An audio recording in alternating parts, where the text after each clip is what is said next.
요한계시록 20장 말씀인데 저랑 여러분이랑 내용이 많으니까 교도가도록 하겠습니다. 먼저 여러분이 11절 같이 읽고 맨 마지막 절 같이 읽겠습니다. 12절 여러분이 읽습니다. 시작.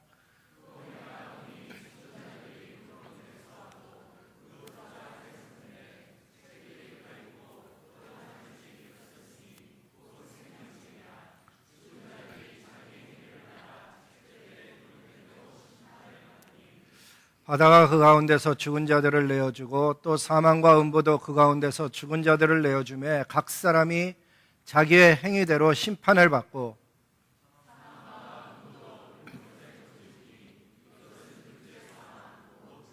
같이 읽습니다. 시작. 누구든지 생명책에 기록되지 못한 자는 불못에 던지우리라. 아멘. 옆에 분들과 인사합니다. 참 잘 오셨습니다. 주님의 이름으로 축복합니다. 우리 내일 모레가 성탄 새벽 예배인데 그 자리에 혹시 못 오는 분도 있을 수도 있으니까 옆에 분들하고 메리 크리스마스 미리 하고 메리 크리스마스.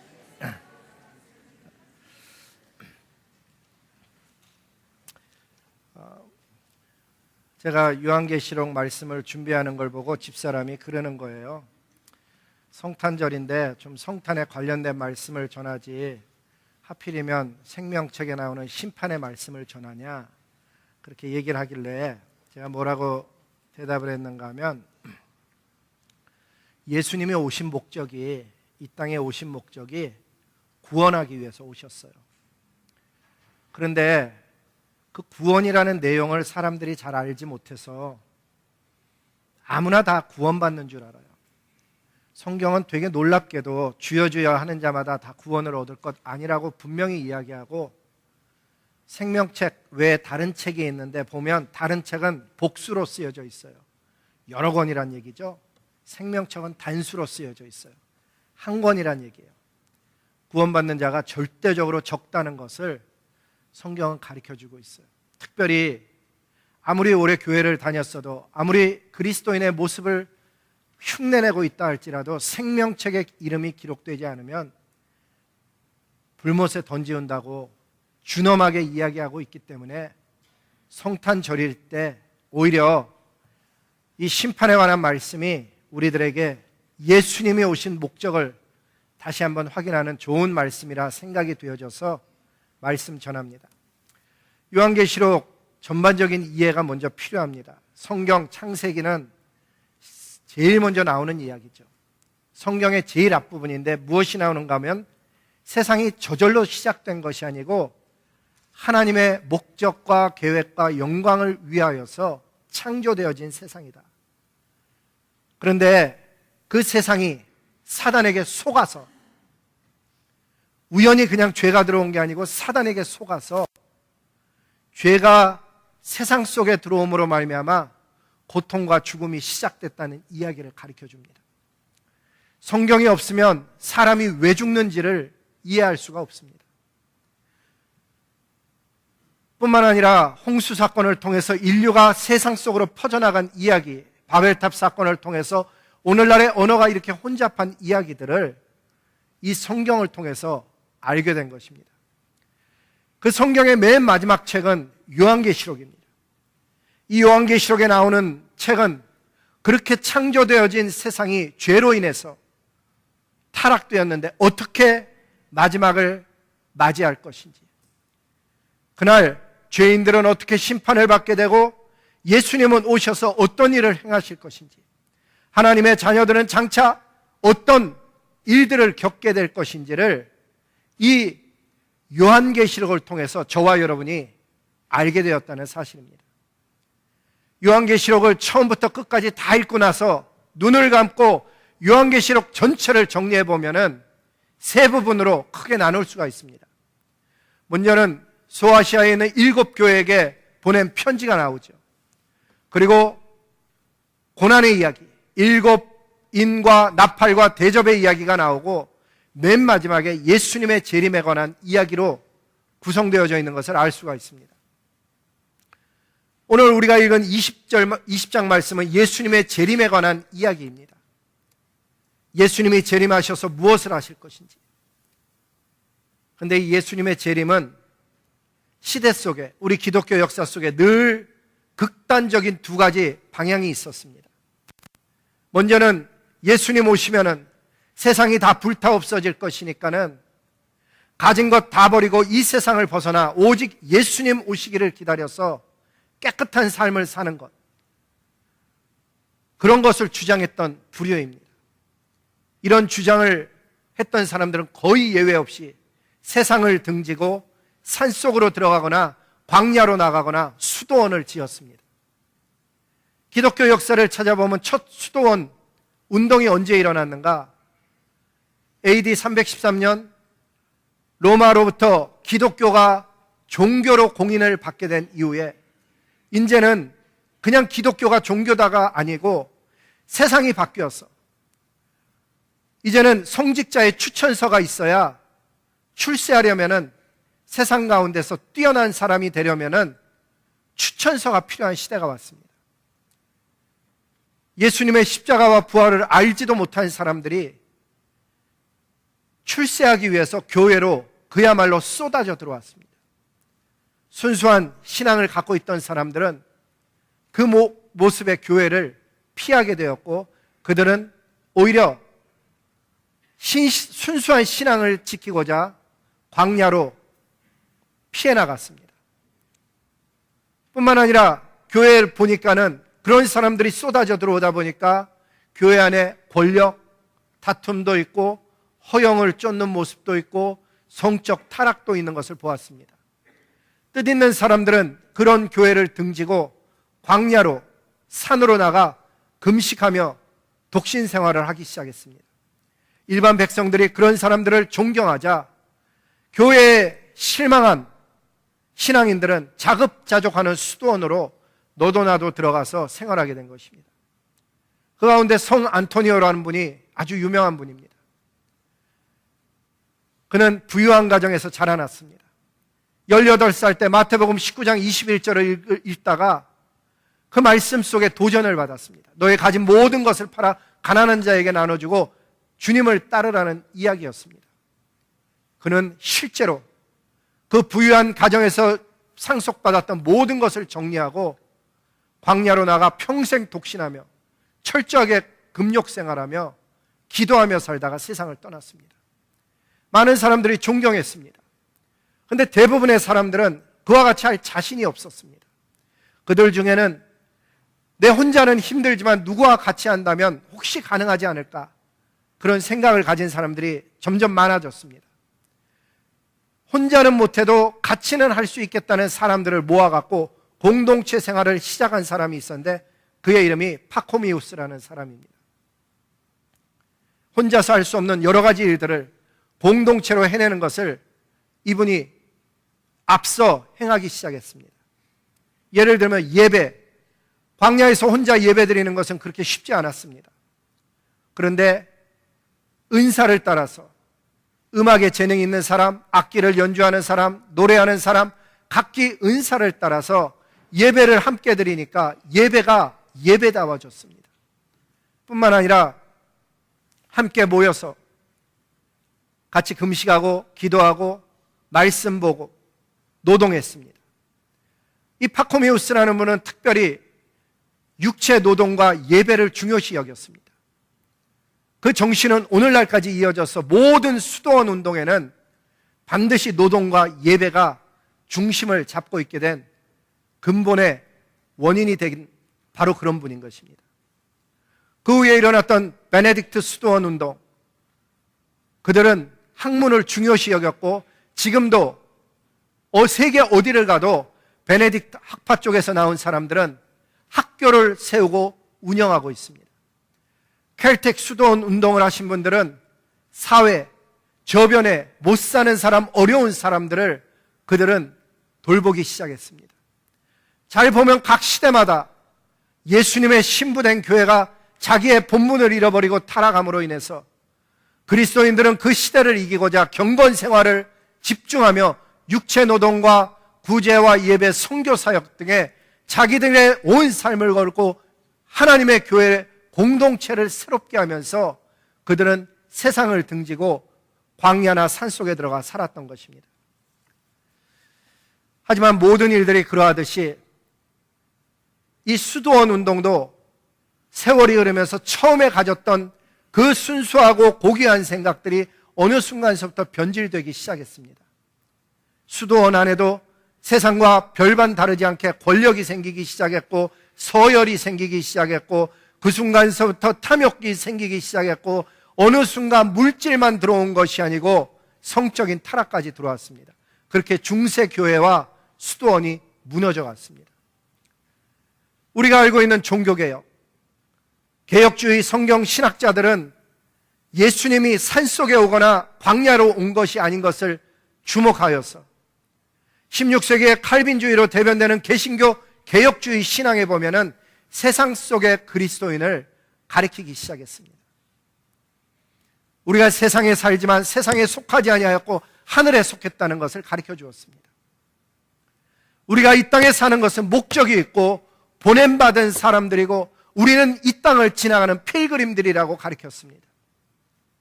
이와 같이 예수님의 재림에 대해서 세상을 등지고 산으로 가야 되느냐 아니면 세상 속으로 들어가야 되느냐에 따라서 종말을 대비하는 모습이 다르다는 것입니다.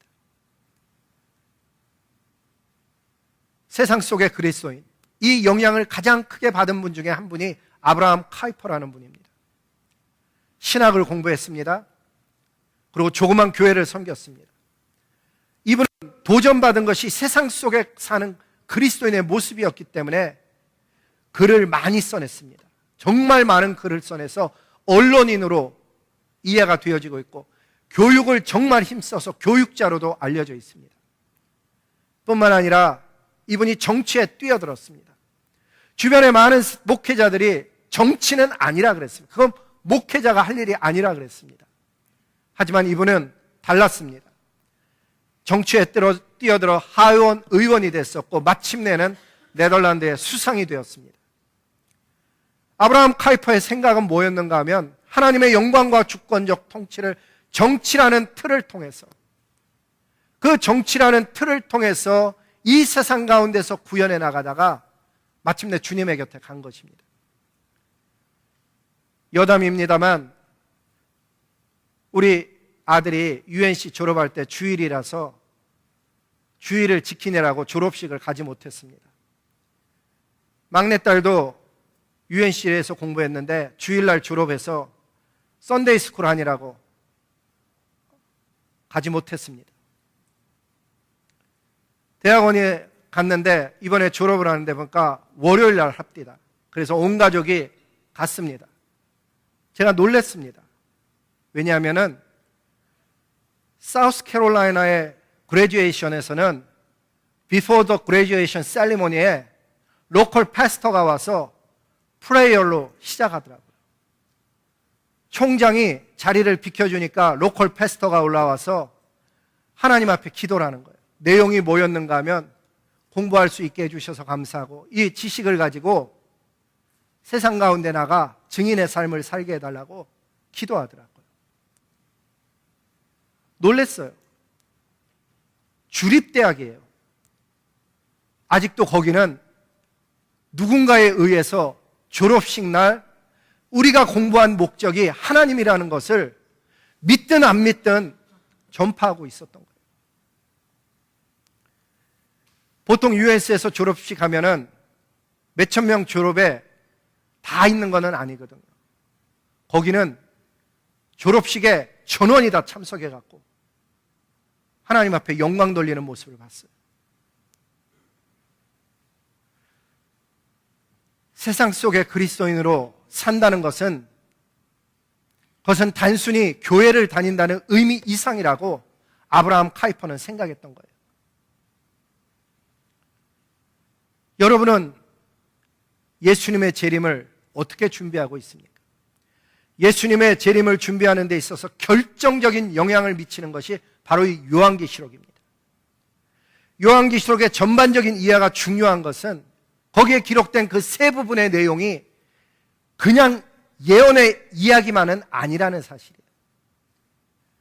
예를 들면 소아시아에 있는 7 교회 보낸 메시지의 내용을 보면 그것은 어떤 교회, 어떤 신앙인이 되어야 마지막 날 주의 심판에 이길 수 있느냐. 이긴다는 표현이 좀 이상하죠. 심판을 견디는 정도가 아니고 심판을 이겨낼 수 있는 사람이 되느냐에 대한 이야기예요. 아시다시피 7교회 중에 2교회만, 서머나 교회와 빌라델피아 교회만 칭찬을 받았어요.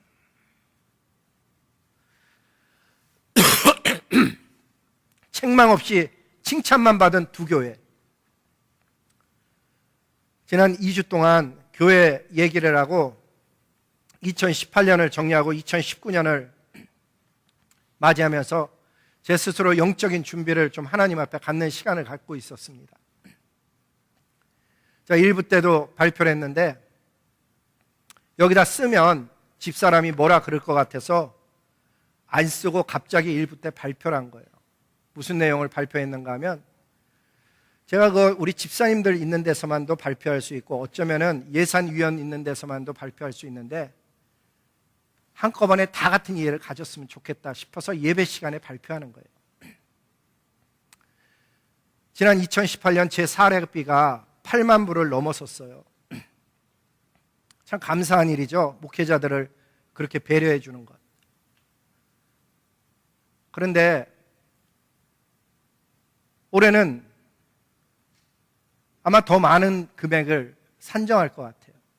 그래서 미리 이런 꿈을 한번 나눠보는 거예요. 되든 안 되든. 저는 이제 자녀 다 길렀어요. 그래서 담임 목사님은 5만 원 연봉을 주고 아기 없는 우리 가정도 5만 원, 브라이언 민전도사님도 5만 원, EM 패스터 오시는 분도 5만 불,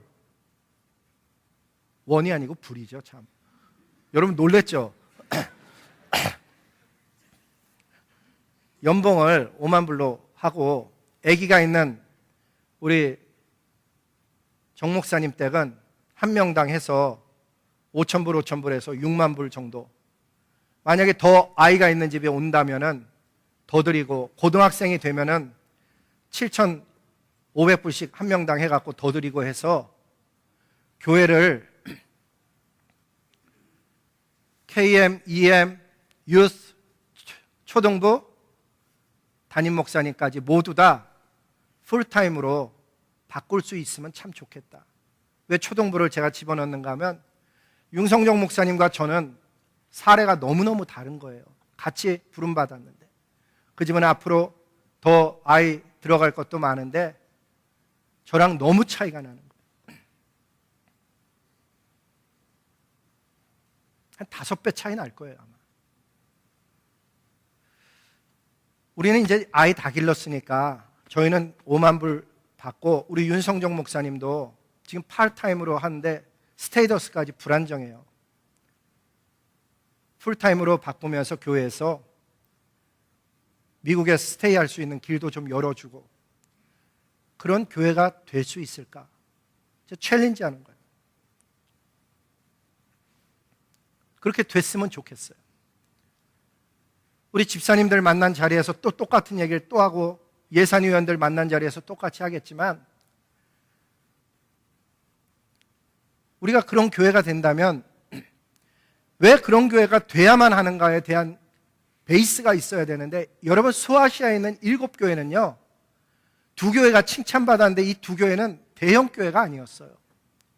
고난받고 있는 교회였고 핍박 앞에서 두려워하고 있었지만 신앙을 지키고 있었던 교회였던 거예요. 교회가 세상을 이기는 여러 가지 방법이 있는데 그 중에 하나는 물질이 들어오지 못하게 하는 거예요. 세상의 논리가 교회를 지배하지 못하게 하는 것. 성적으로 거룩함을 지키고 깨끗하게 하는 것. 세상을 쫓아가는 게 아니고 하나님을 쫓아가는 교회가 되는 그런 교회만 성경에 보니까 마지막에 칭찬을 받더라고요. 그래서 그런 교회 되고자 가리킬 뿐만 아니라 실제로 그렇게 살아보자고 권하는 거예요.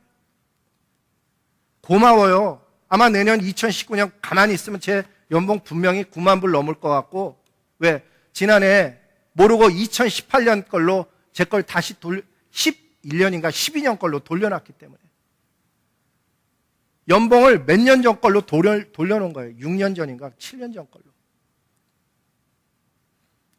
제가 속이 상해갖고 그때 한 번도 저랑 연봉을 좀 이렇게 얘기해서,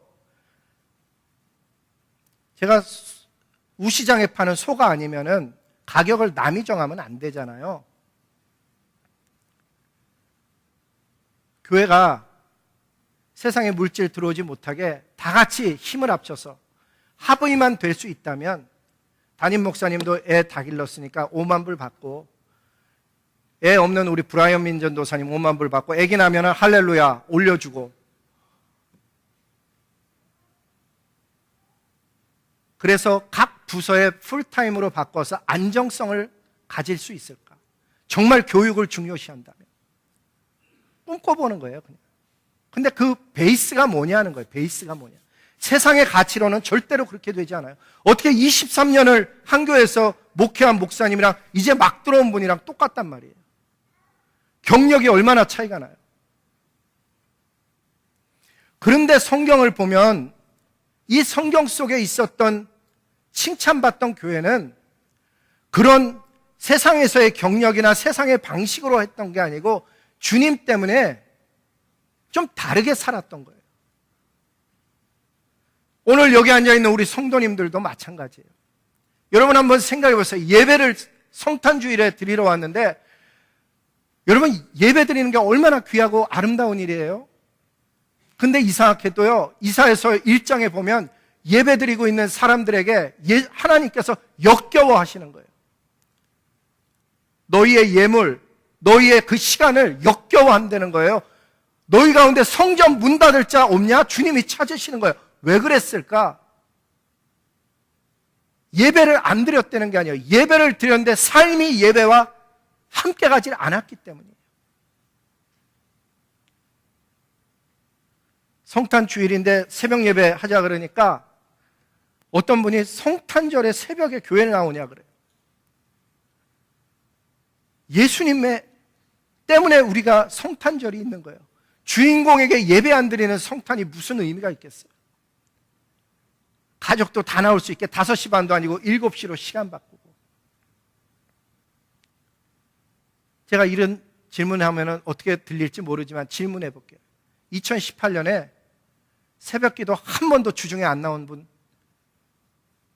없을 것 같아요. 제가 지난주에 그 찬양 드렸죠. 내 생명 주님께 드리리. 부르고 나서 우리 집사람한테 얼마나 많은 얘기를 들었는지.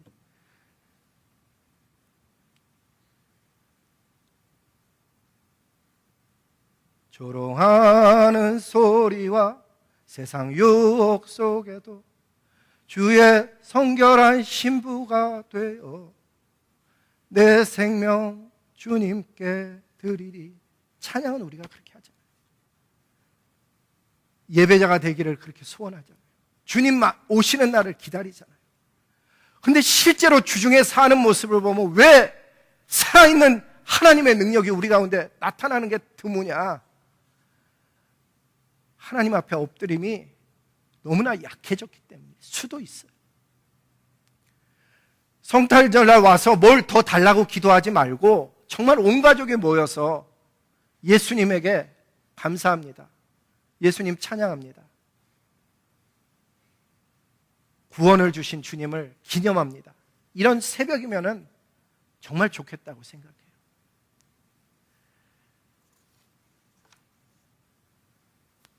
일곱 인과 대접과 그 인 나팔 대접의 순서인데 그 내용을 보면 심판이 정말 무섭다는 걸 알 수 있어요. 그런데 그 무서운 심판 가운데 14만 4천 명이 구원을 받아요. 이거는 아마도 신구약의 모든 구원받는 성도의 숫자일 거예요. 이들 외에는 새 노래를 배울 자가 없다고 성경은 기록해요. 예수님의 신부된 그 교회, 어린 양의 혼인잔치에 참여할 교회로 우리가 쓰기를 원한다면 세상과 다른 모습으로 저와 여러분이 갈 수 있는 은혜 입기를 원하는 거예요. 예수님의 재림, 그리스도인에게 참 소망이에요. 예수님이 오신 목적을 완성하는 것이기도 해요. 그래서 우리 믿음의 선배들은 이렇게 외쳤어요. 아멘, 주 예수여 어서 오시옵소서. 아멘, 주 예수여 어서 오시옵소서. 이 외침이 정말 우리에게 있어요. 오늘 본문에 보니까는 내가 보니 죽은 자들이 큰 자나 작은 자가 보좌 앞에 섰다 그러는데 여기서의 죽은 자는 네크로스, 복수로 쓰여져 있어요. 그 복수의 의미는 믿는 사람들의 복수만을 이야기하는 것이 아니고 불신자로 죽었든지 신자로 죽었든지 큰 자나 작은 자나 많이 배운 자나 못 배운 자나 다 주님 앞에 섰어요. 그런데 보좌 앞에 섰대요. 뚫어놓으라는 이 단어는요, 그 바로 앞에 나오는 요한계시록 20장 11절에 나오는 크고 흰 보좌, 소위 우리 부모님들이 얘기했던 백보자 심판을 이야기하는 거예요. 거기서 심판을 행하시는 거죠. 그 앞에 책들이 펴져 있대요. 이 책을 보면 비블리아가 있는데 비블리아는 복수형이에요. 프로롤로 쓰여져 있어요. 반면에 한 책이 있는데 정관사 더가 붙은 책이에요. 비블리온이에요. 이 비블리온은 성경에 뭐라고 번역해놨냐면 그것은 생명책이라고 가르쳐줬어요. 다른 책은 여러 권인데 이 생명책은 한 권인 거예요. 만약에 볼륨 사이즈가 같다면은 다른 책이 여러 권인데 이 책이 한 권이라는 의미가 무슨 의미일까? 구원받는 자가 심히 적다는 거예요. 주여 주여 하는 자마다 다 구원을 얻을 것이 아니고 마지막 날 주님이 오는데 내가 믿는 자를 보겠느냐 하는 바로 그 이야기가 어쩌면 그 책의 숫자로 표현하고 있는지도 몰라요.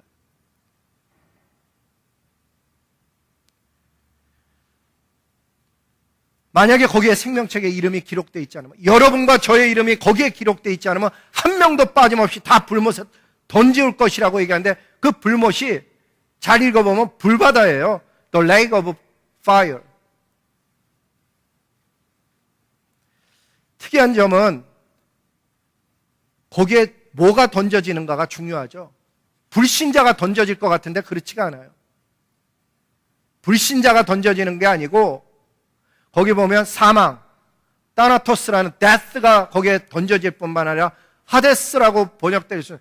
헬이 그 불못에 던지운다는 거예요. 여러분 이거 이상하지 않아요? 사람이 던져지는 게 아니고 사망과 지옥이 던져진다는 의미가 도대체 무엇일까? 나중에 마태복음 25장 14절을 41절을 읽어보면 거기에는 마귀와 사자들을 위해서 예비된 곳이에요. 어떤 분은 여기가 얼마나 무서운지를 몰라서 아유 목사님 저 좀 그만 놔두세요. 좀 쉬다가 교회 나갈게요. 제가 천국 가든지 지옥 가든지 저 이대로 살다 그냥 죽을래요. 근데 그렇게 하면 안 되는 거예요. 왜? 거기는 사람이 갈 만한 곳이 아니고 무서운 곳이에요. 마귀와 사자들을 위해서 예비된 영원한 불에 들어가리라고 성경 기록하고 있어요. 소원하기는 우리 가운데 아직 어떤 이유로든지 간에 예수님 영접 못한 분이 있다면 올 한 해가 가기 전에 주님 앞에 돌아오기를 정말 주님 앞에 축복하고, 누구든지 주님 앞에 나가 회개하는 자는 주님이 받아주신다는 거예요. 놀라운 은혜, 믿음으로 반응하셔서 올 한 해가 가기 전에 그 이름이 생명책에 기록되기를 소원하고, 가능하다면 우리 부활절에 침례식 다시 있는데 2019 이스터 때 랩티즘에 동참할 수 있기를 정말 주님의 이름으로 복을 비는 거예요. 이미 예수님 믿은 사람들은 어떤 생각 가지고 살아야 될까? 오늘 성경에 읽어보면 갑자기 생명책 이야기가 나오는 게 아니에요. 모세의 글 출애굽기를 읽어보면 이런 글이 나와요. 이제 그들의 죄를 사하시옵소서. 이스라엘 백성들 죄를 사해달라는 거예요. 근데 만약 그렇지 않으면 주님께서 기록하신 책에서 내 이름을 지워버려 주십시오. 그렇게 했더니 하나님께서 무슨 책? 이렇게 대답을 안 하고 하나님의 대답이 이거였어요. 모세에게 이르시되 누구든지 내게 범죄하면 내가 내 책에서 그를 지워버리리라. 그 앞에 어떤 책에 관한 내용이 전혀 나오질 않는데 이 얘기가 갑자기 등장을 했어요. 하나님은 조금도 놀라지 않고 내가 내 책에서 지워버리겠다 그랬어요. 그러니까 쓰고 있었던 거에 분명한 거예요. 다윗은 그 책이 뭔가를 정확히 기록했어요. 시편에 보니까 그들을 생명책에서 지우사, 생명책이라고 정확하게 다윗은 기록을 해놨어요. 구약과 신약에 나오는 이 생명책은 누가 기록되는가 하면 암시하는 내용을 읽어보면 의인만 기록이 되는 거예요. 악인들은 거기 기록이 안 되는 거예요. 이 생명책에 기록된 사람은 누가 기록될 수 있냐? 그리스도를 믿어 의롭게 된 사람, 그 사람이 생명책에 기록되는 거예요. 우리의 신앙 여정 속에 가장 중요한 것은 예수님을 믿는 일이에요. 그 믿는 일을 아마 가장 쉽게 표현한다면 예수님과의 동행이 되겠죠. 성경의 표현을 빌려보면 예수님을 믿는 것, 영접하는 것은 포도나무에 젖붙임 받는 것이에요. 그리고 그 열매는 자기가 노력해서 맺히는 게 아니에요. 뿌리에서 올라온 영양분이 가지를 통해서 공급받는 거예요. 우리 신앙의 여정이 그런 거예요. 구원의 열매, 노력이 아니고 공급받아 열매 맺는 거예요. 이 세상 누구도 하나님의 눈에 완전한 사람이 없어요. 오직 예수님의 피로 자기의 죄를 덮음받은 그 사람만 하나님의 눈에 그 사람이 깨끗한 거예요. 그런 자의 이름이 생명책에 기록되는 거죠. 오늘이 성탄주일입니다. 예수님이 이 땅에 오신 이유가 바로 저와 여러분의 죄를 구원하여서, 죄로부터 구원하여서 하나님 나라로 옮기시기 위해서 예수님이 오신 거예요. 그분이 육신을 입고 오셨고 아무 죄가 없으신데 나 대신 채찍을 맞고 고난을 당하신 거예요. 죽으셨을 뿐만 아니라 살아나셨고 하나님의 자녀가 되게 해주셨어요. 누구든지 이 성탄주일에 예수님을 주님의 마음으로 믿어 입으로 시인하면 구원받게 되고 그 이름이 생명책에 기록되는 거예요. 더 중요한 것은 성령님이 우리 안에 들어오셔서 그 이름이 생명책에서 흐려지지 않도록 우리를 견고하게 다듬어 주신다는 사실이에요. 이제 한 해가 다 저물어 갑니다. 정말 우리 앞에 많은 일들이 지나갔고 앞으로 다가올 것입니다. 소원하기는 기도로 한 해를 정리하고 새해를 맞이하면서 우리 가족의 생명책에, 가족의 이름들이 전부 생명책에 기록되기를 소원해 볼 수 있길 바라는 거예요. 어머님, 아버님 괜찮은가요? 자녀들은 다 컸는데 정말 예수님 잘 믿고 있나요? 단순히 교회 다닌다고 구원 얻지 않는다는 것을 정말 깨닫는다면 하나님 앞에 엎드리지 않을 수가 없죠. 특별히 이번 25일 날 7시, 아침 7시인데 온 가족이 나와서 주님 앞에 예수님의 성탄을 진짜 축하해 주기를, 드리기를 소망하는 거예요. 온 가족이 한자리에서 예배드리면서 뭘 더 달래는 게 아니고 하나님 앞에 감사를 표현하고 싶은 거죠. 특별히 26일서부터 29일까지 청소년 수련회가 있어요. 혹시 자녀를 보내는 분이 있다면 새벽을 깨울 수 있기도 소망하는 거예요. 올해 조기 등록한 애들만 340명의 청소년이 등록을 했어요. 노스캐롤라이나에서 볼 수 없는 어마어마한 일들이 일어나고 있는 거예요. 누가 이런 일을 일으키실까? 주님이죠. 소원하기는 그 NCYC를 통해서 우리 청소년들의 삶 속에 예수 그리스도가 플랜팅되고 그분이 주인이 되고 그분을 위해서 생명을 바치는 하늘의 자녀들이 나오기를 소원하는 거예요. 이 성탄주일에 침례받은 분들과 이전에 침례받은 모든 성도님들의 이름이 다 생명책에 기록되어져서 마지막 심판의 날 모두가 다 심판을 이기는 자들로 하나님 앞에 서게 되기를 이 성탄주일에 복을 빕니다. 기도하시겠습니다.